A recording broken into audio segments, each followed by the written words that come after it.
Friends, నా పేరు క్రిష్. మన channel Telugu AWS, Telugu DevOps, Telugu Linux, right thinking admin.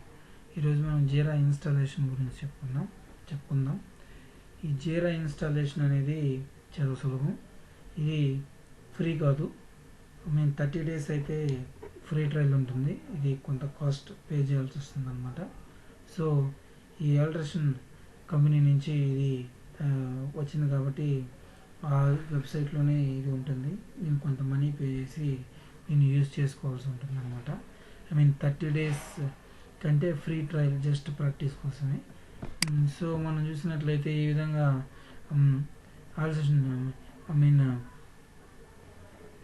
atlassian.com అని చెప్పి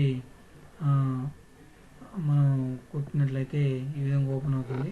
సో రైట్ ఫ్రీ కొట్టినట్లయితే ఈ విధంగా మనకి కావాల్సిన విధంగా మనం పే చేసుకొని యూజ్ చేసుకోవచ్చు. సో ఫ్రీ ట్రయల్లోకి వెళ్ళినట్లయితే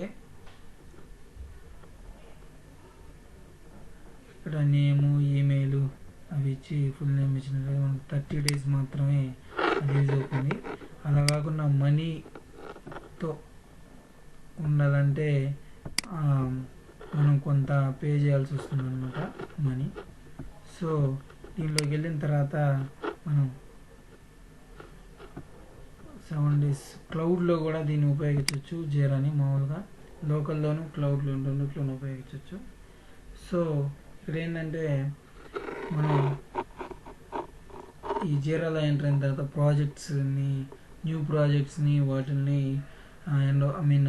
చూడడం కానీ క్రియేట్ చేయడం కానీ జరుగుతుంది. దాని నుంచి మనం ఇంటిగ్రేట్ అవుతాం అనమాట.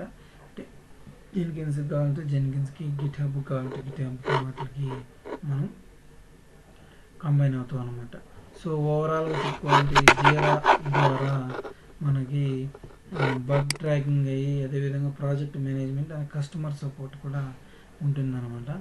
సో అంటే డెవలప్మెంట్ అంటే కోడ్ డిఫెక్ట్స్ కానీ, అడ్మిన్ డిఫెక్ట్స్ కానీ, డేటాబేస్ డిఫెక్ట్స్ కానీ ఏమైనా వచ్చినప్పుడు అవి ఎక్కడి నుంచి వచ్చాయి, అది ఎందుకు వచ్చాయి అనేది ట్రాక్ చేయొచ్చు సులభంగా.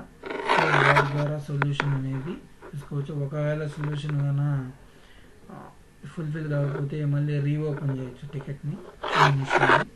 సో ఇలా జీరా అనేది యూజ్ అవుతుంది అనమాట. Thank you very much.